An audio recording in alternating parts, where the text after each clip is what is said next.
Welcome back to Croquet in the USA. We've been up and down the eastern seaboard, but now we're going to the Midwest region, specifically Morehead, Kentucky, for the 9-wicket Croquet National Championships, May of 2026. Croquet has a really rich history in Kentucky, and Brian Hovis, along with the Sharers in Louisville, is trying to revive that. Brian and his wife April are the tournament directors, and they hail from Louisa over there on the West Virginia border.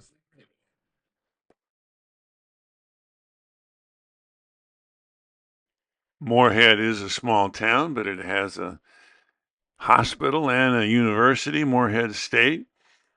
And its most famous alumnus is probably Phil Simms, who won the MVP award in the New York Giants' first Super Bowl victory in 1987. This is the layout down in the valley with a number of softball and baseball diamonds. They commandeered the outfield of that baseball diamond to do court 4 and court 3. And it's a short walk up to the shelters where the tournament director hung out, and everybody got to eat lunch next to court 2 and court 1, which are dedicated 9-wicket courts. Pam and Dean Rowland are the tournament managers. And in fact, this whole complex is dedicated to Dean Rowland, who's the one who got it done. Holding up the sign is my 12-year-old grandson, Irving Scully, playing in his first croquet tournament ever at age 12.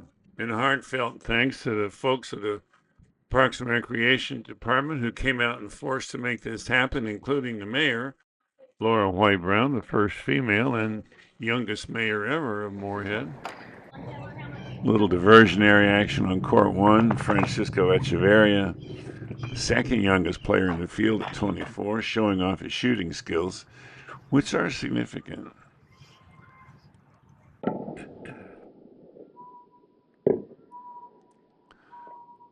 We'll put more of his shooting at the end of this video.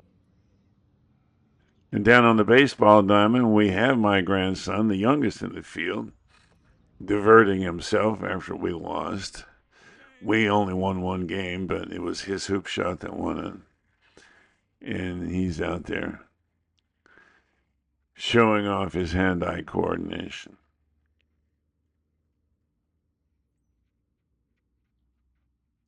There we go. Wow. That was awesome. Do it again. And now we move from Irving Scully to Captain Sully. Can we get serious now? We're down on court 3, right next to where Irving was throwing that frisbee in a semifinal match between George Cochran in the gray jacket and Brian Hovis, who will show up in a second. George and Macy White are the lead dogs in this competition at American rules handicaps of -2.5. George has won the 9-wicket doubles 4 times with John Warlick and twice was the singles champion. He's won a bunch of regional American rules tournaments.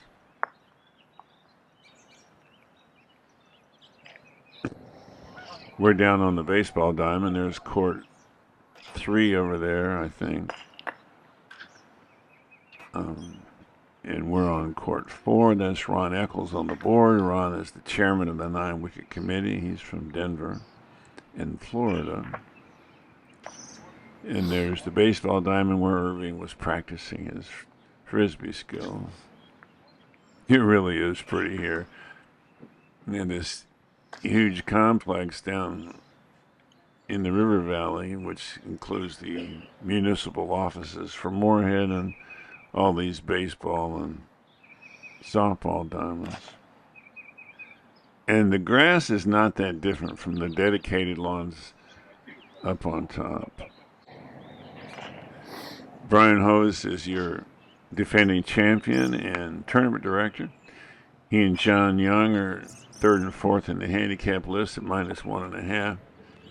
Brian was Rookie of the Year he started in either 16 or 17. He's been the Kentucky District President since then, and he's now helping out in the USCA office with tournament management since Johnny Mitchell got sick. Brian did the bulk of the second half of the videos on this channel. I can't thank him enough for everything he's done and all the working and traveling we've done, and I'm pleased to count him as a good friend.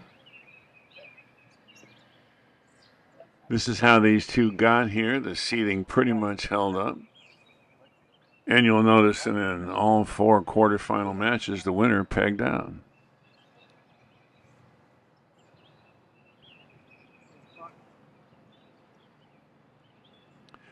Brian won the toss and elected to play blue and black. And off we go. And conveniently, I can see the deadness board, so we can verify the on-screen board now and then.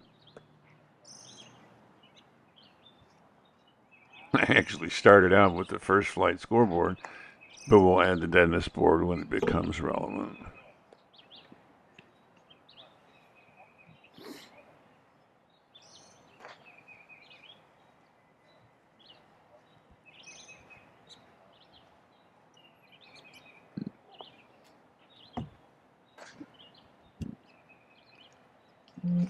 Just as in American rules, blue frequently sets up at the first hoop in the game, betting on somebody in their first turn not getting in.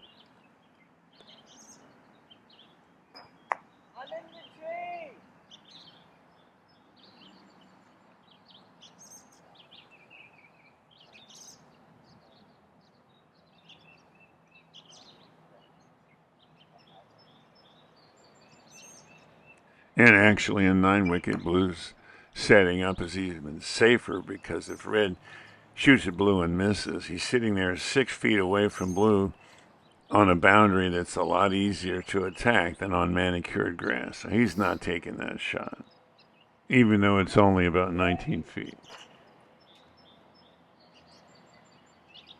Papa! What? I'm in the tree. All right.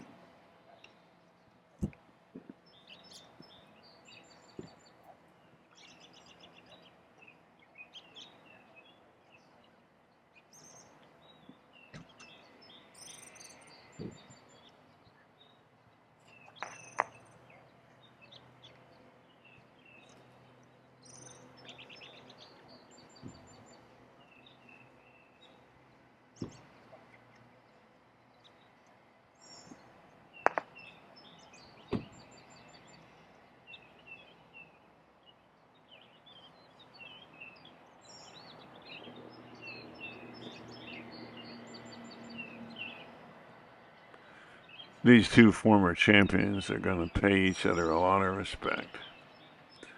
A lot of cat and mouse coming up.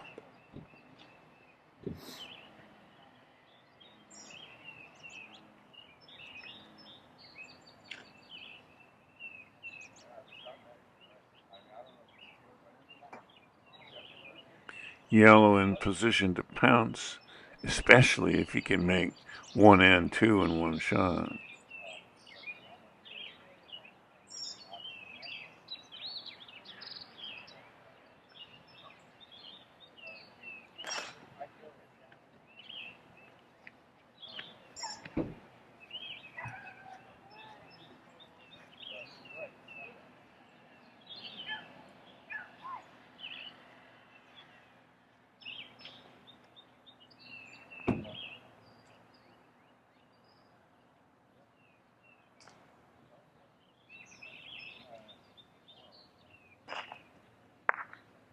In case you weren't sure what center ball meant, that was it.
Watch blue very closely.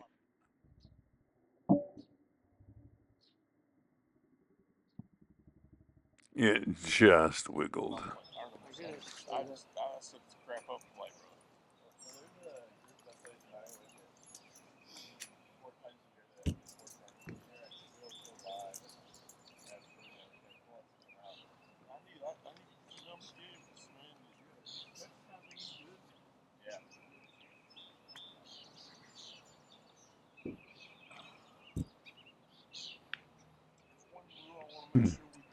A lot of folks would have just gone to 5 and tried to score the hoop, but George has got yellow coming in,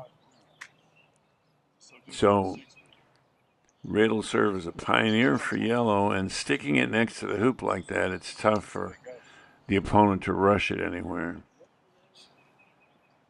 This game will be more interesting tactically than most.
He was trying to go long.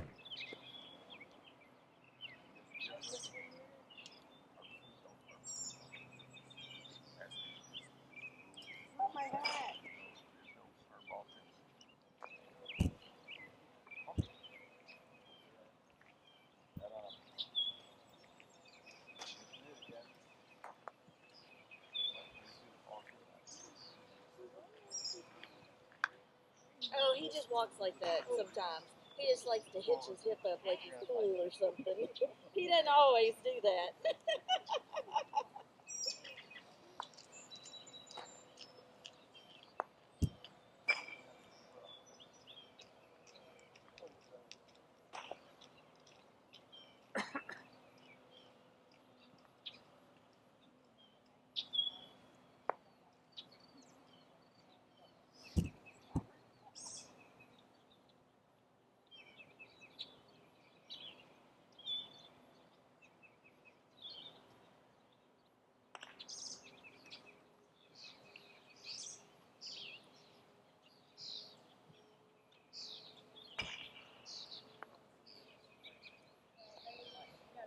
Except for the random hops that can happen on any shot.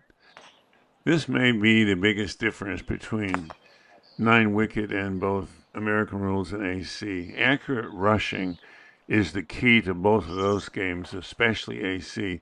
It is difficult to do on long grass.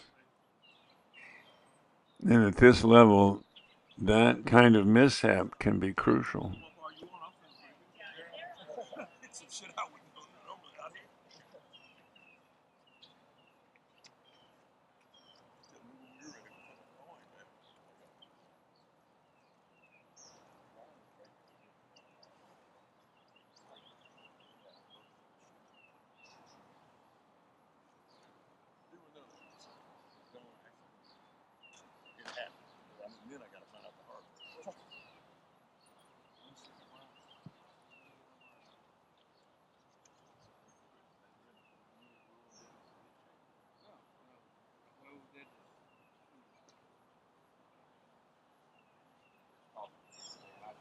Francisco, did you guys clear up your dead ball situation?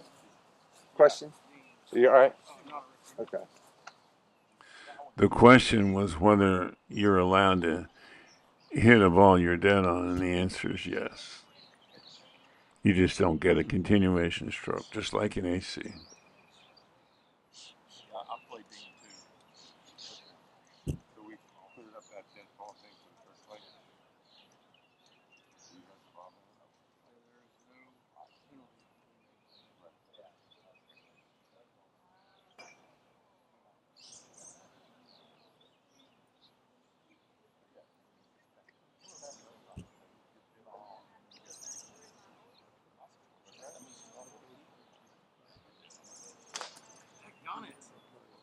All right. Yeah, I think that, again, we'll have a meeting about it. I think that's, and also, there's a couple of discussions that I had on the sidelines about, I really think that it's okay that this is an example. This shouldn't be a version of America. This should be its own version.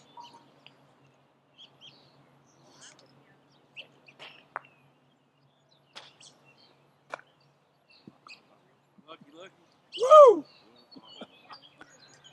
That's the entertaining way to do it. We'll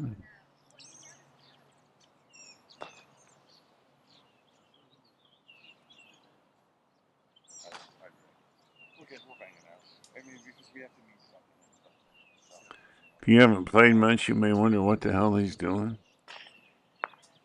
But you can't send black back to blue as a pioneer for 3 because blue is dead on black. And if it weren't, and he did, then yellow would just pounce because yellow is for hoop 3 as well and plays next. He would be giving yellow a 3-ball break if he'd done that. That was what he started on. That's what he likes. Now, I was going to sit on the picnic table. I've got chairs in my car, but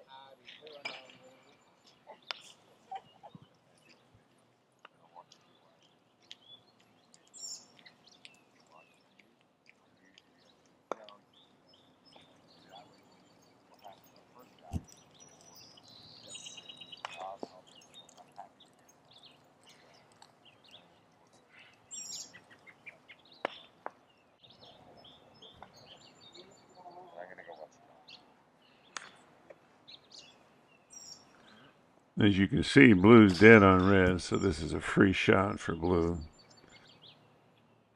And if he'd hit it, yellow would have served as a pioneer at 3. If you miss, no problem.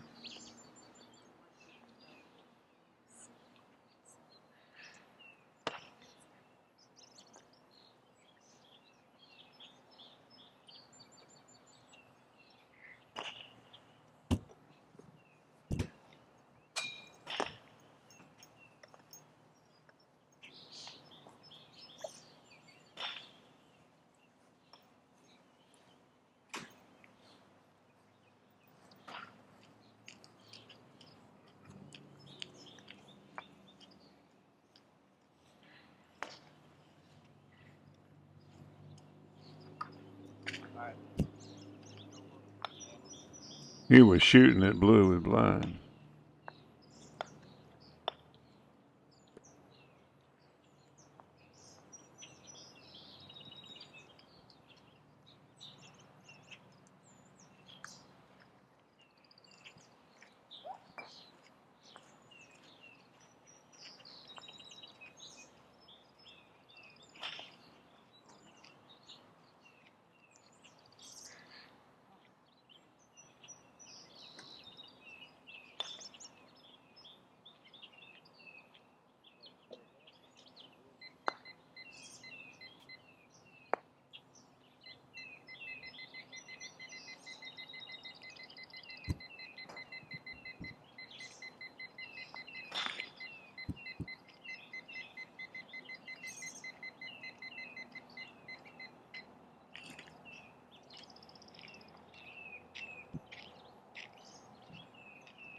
Big one. I need copper. Ooh, shit. Did you Yeah. hit the pavement? No, that happened on the tree. On the what? On the tree. Tree? Wait, that's when you said you were in the shade, you were up in the tree? I never said I was in the shade. What did you say? I said I'm in a tree. Oh, I thought you said you were in the shade. No, I'm in a tree. This game is really tactical as hell. Good news.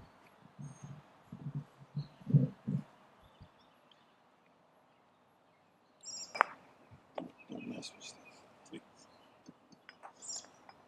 Don't touch anything.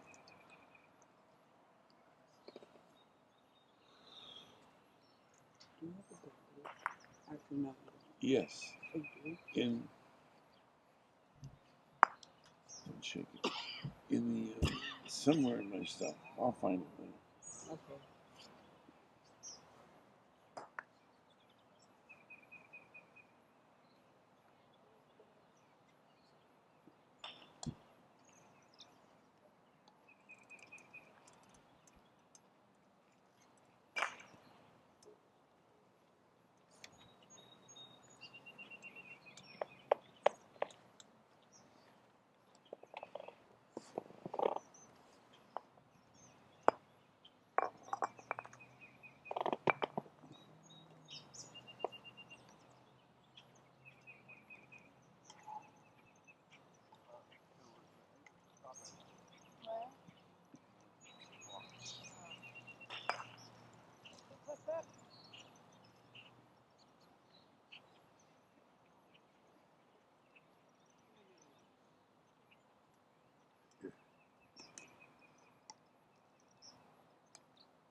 Did you get the frisbee? What? Did you get the frisbee? What do you mean, did I get the frisbee? On screen. I couldn't really see it, but blue did Roquet red. If you go out there and do it, and now has two shots from there. Yeah. Do it out there. Irving. Yeah. Don't be yelling, okay? Because it disturbs the players. Just wait. I'll look your way occasionally. And just wait till I look at you. Don't go out. Don't go out. Amen.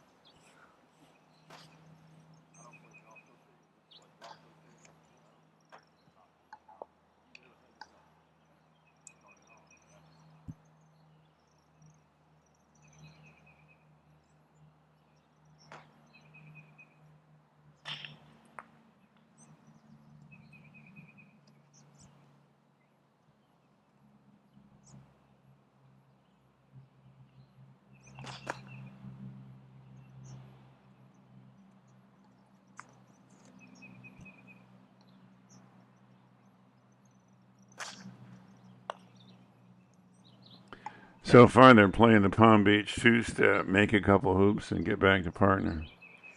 Sooner or later, somebody will get a break. My frisbee.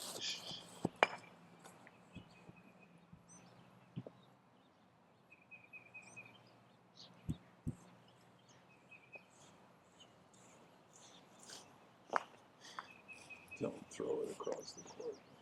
I meant for you to throw it up in the air and catch it. Oh. Out there, so you're not disturbing these guys. Don't throw it across the court, because it's very hard for me to track it. And if you do it just up in the air, I can get the whole thing.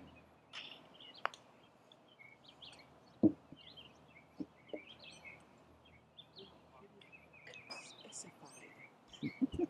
All I heard was throw it. So I threw it. You're right, it was not clear, but stay out there, don't disturb this, but let me know when you're going to do it, and I'll catch you. Now here's a skill you don't need in any other version of the game. A quarter ball Roquet puts your striker ball 2/3 of the way to your target, and you still have two shots. Only in 9 wicket.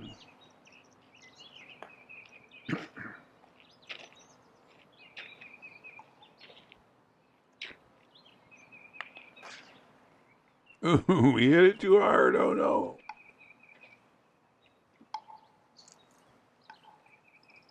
Now, it looks like it went out right behind yellow, so he can decide which side of yellow to put it on, and he's naturally going to put it between red and yellow because red, which plays next, is dead on blue. There's the very outside chance he did that on purpose. But if even if he was going to do it on purpose, he would have done it from closer up. So I can't imagine he wasn't trying to roquet red and then rush yellow to hoop 4.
Ron, clean yellow, please.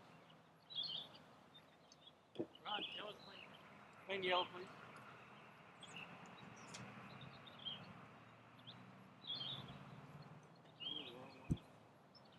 No, he was dead on 30 years clearing over. More dry.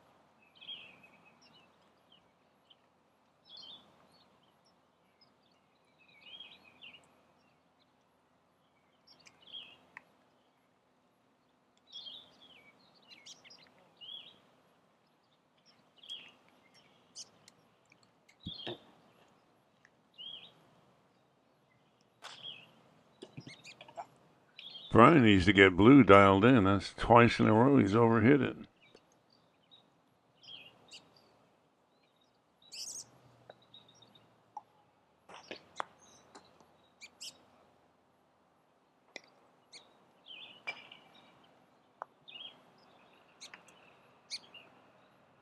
Looks like I got the court numbers backwards. This is court 3. It's court 4 that's nearer the river.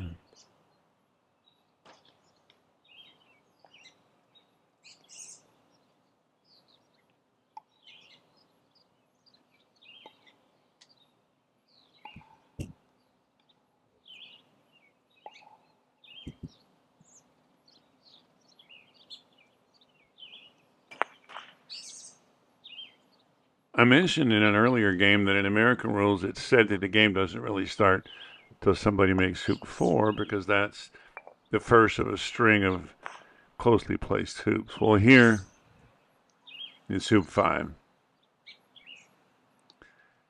It'd be no problem for George to two-ball this through hoop 9. The key will be the rush out of hoop 5.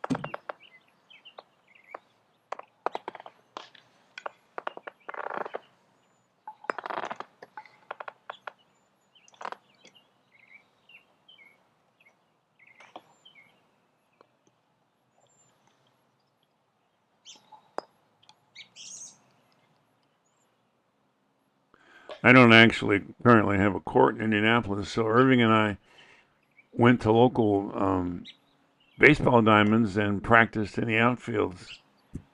The grass was really good, but it wasn't as short as this.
Let's see how he handles this. Red is still for hoop 5. The break has gone from 5 through 9. Is he going to go to 13 or 14 or give it over to red?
I scored it, went out.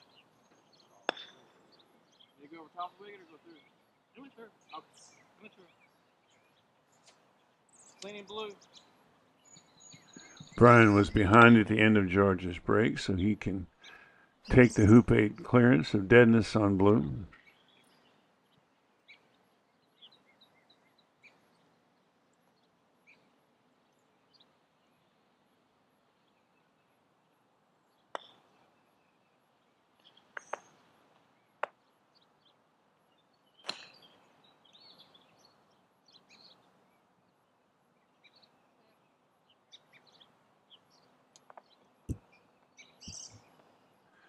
He's looking at black roqueting yellow on its next turn.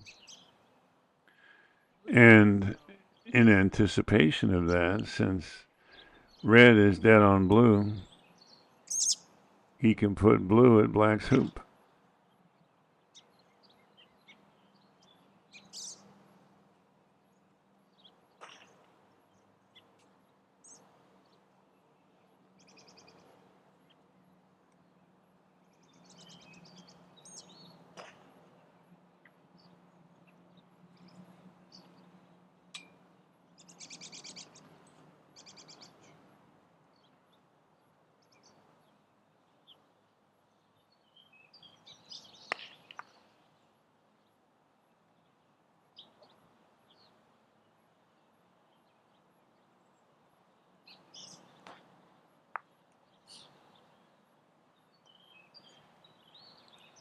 You want to look at it? Try mark it in? Tell me. It's just close. It's in. I just want you to see it. Because it's so close. I think so.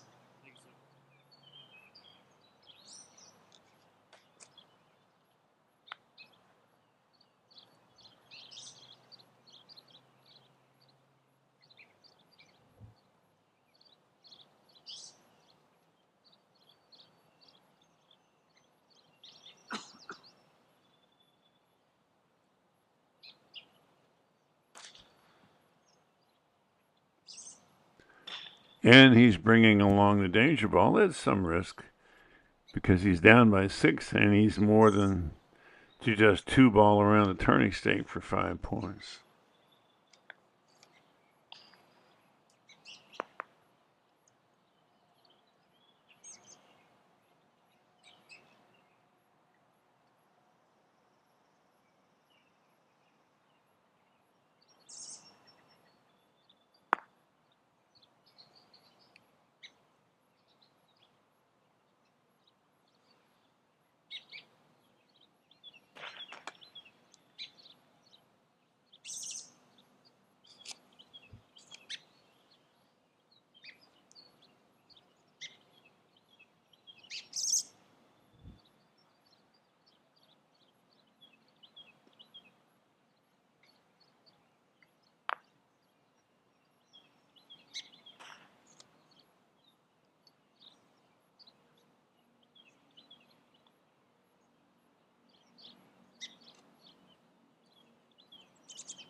No, it was just bouncing along the court.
And finally, yellow comes into play.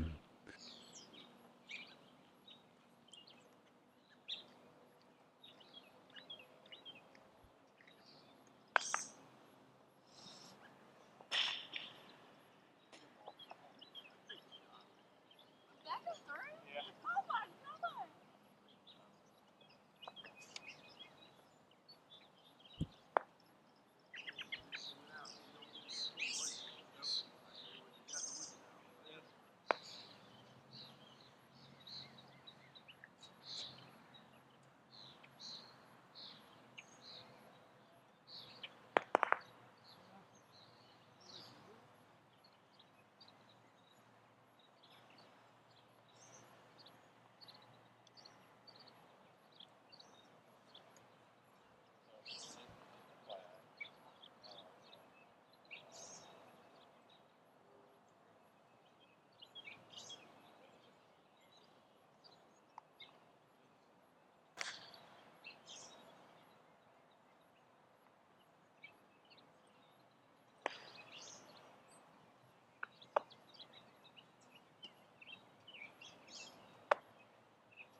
He might be considering a positional appeal on blue through the hoop, something you would never do with standard hoops, but the clearance on these is enough to make that sometimes the better choice than a split shot.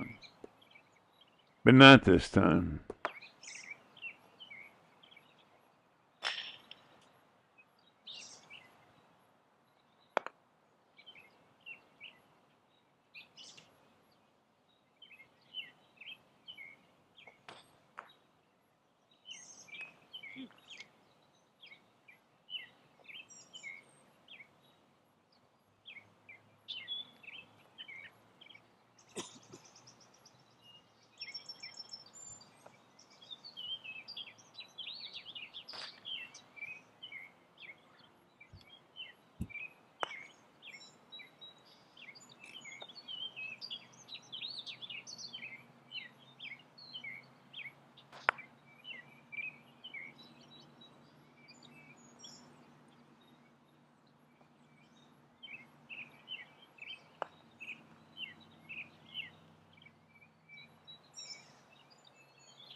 The tendency here is to stop at hoop 14 because if you go to peg and then play the rover, it's pretty easy for somebody else to peg you out of the game because any ball can do it. At 14, at least they would have to peel you through one hoop.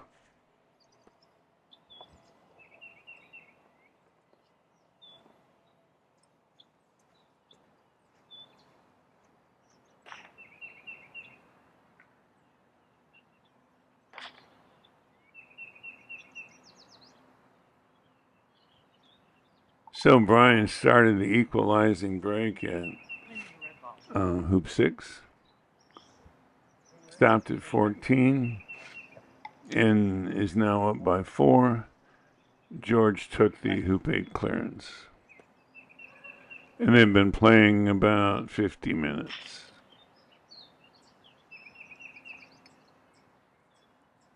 All Brian has to do is keep George from getting another break. Easier said than done.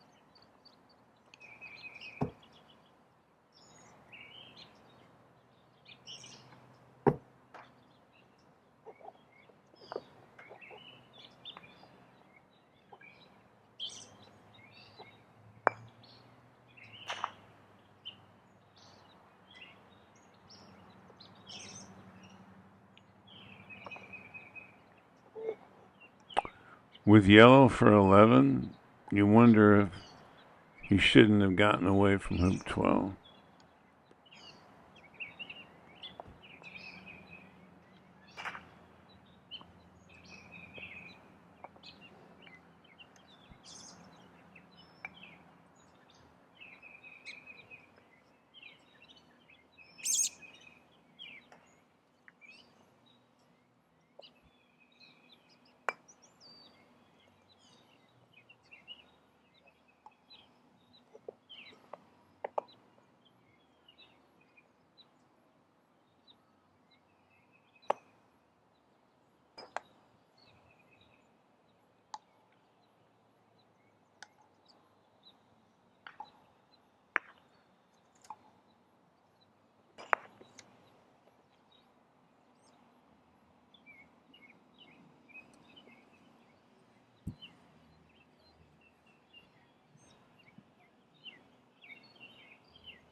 Ooh, maybe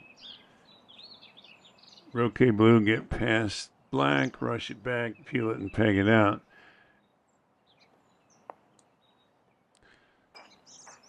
But he's not going to do that. He's going to stop now.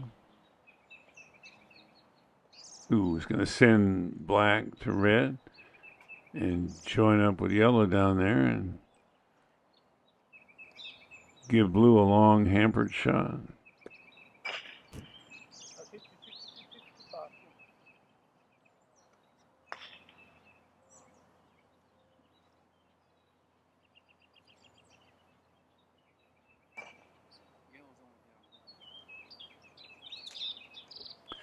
So George took yellow from 11 through 13, where he now has a one hoop lead.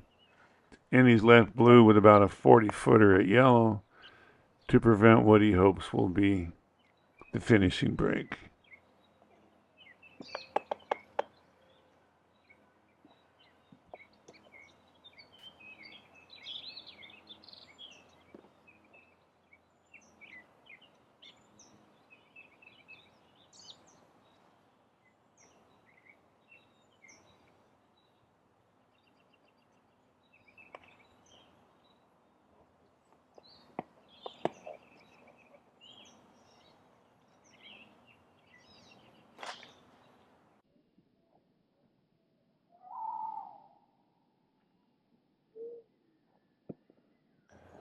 So close.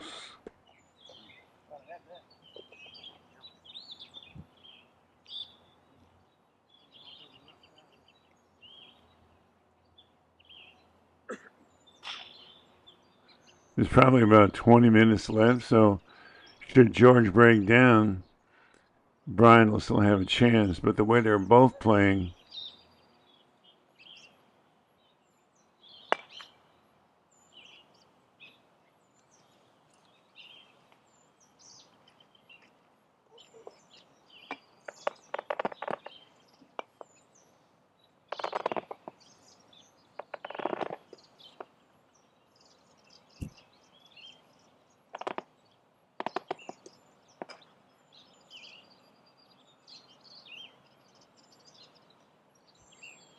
oh, no pressure here.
You'll see in a minute why he's bothering to go get blue off the boundary.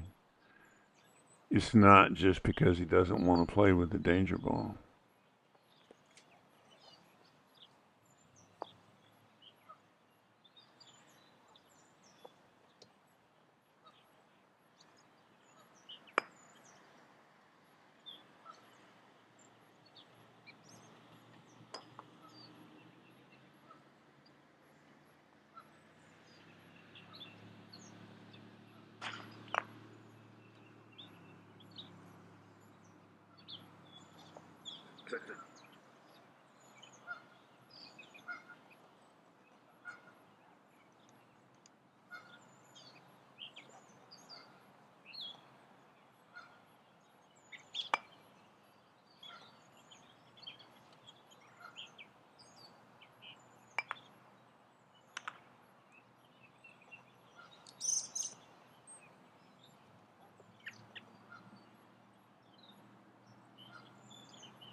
That's why he went to get blue, so he could leave the danger ball hampered, wired, whatever, at the end of the court.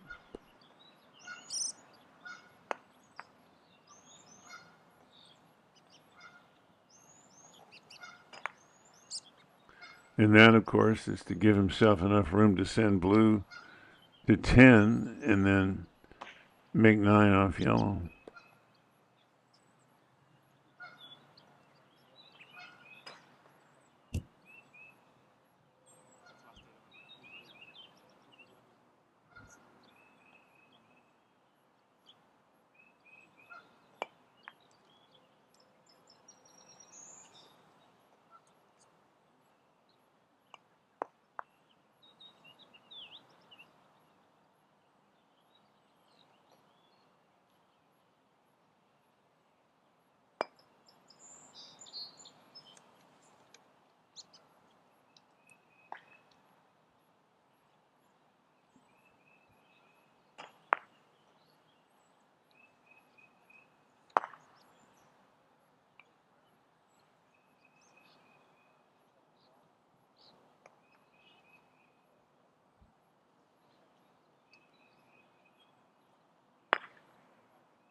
George has a beautiful, smooth Solomon swing, but look at how he rocks back on his heels. I don't know what purpose that serves, but he does it no matter which version of the game he's playing.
Oh, darn. I was hoping he'd try the peel.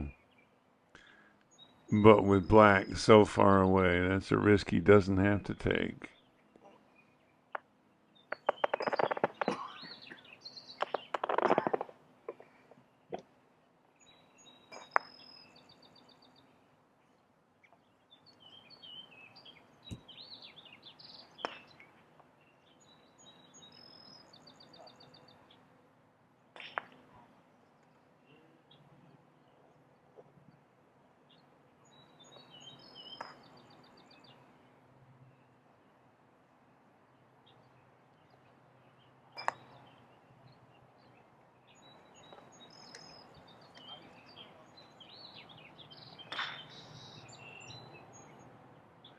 So starting with an angled hoop at 5, George takes red to the peg, leaving yellow with an easy finish, and black almost wired, but not quite.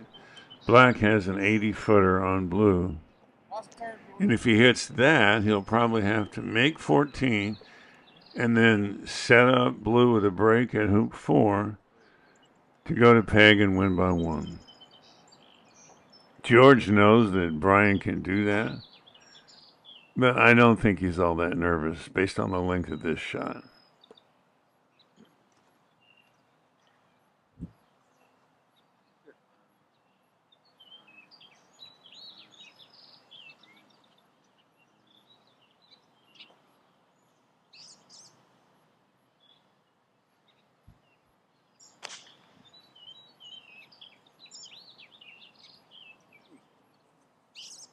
That was impressively close, Brian. I watched the shot yesterday curve around. Curve around, yeah. Yeah, I just hit it too hard. Yeah. It moved a little bit on me. Don almost stood up almost the same shot. Yeah. Yesterday. Yeah, that's what I was hoping for. A little roll up.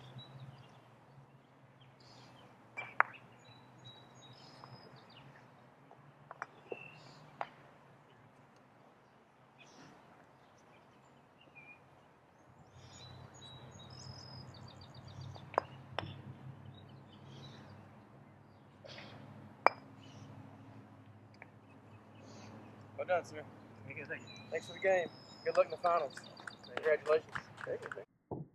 So George Cochran wins the game of breaks the way it's supposed to be played. I think the only mistake, and it probably isn't even a mistake that Brian made, was leaving his 2 balls together at hoop 11.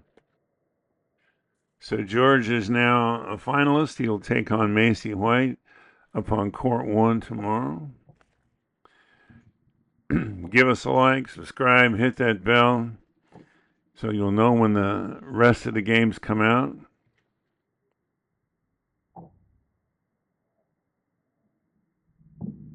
And we'll go out with more of Francisco's superb hoop shooting.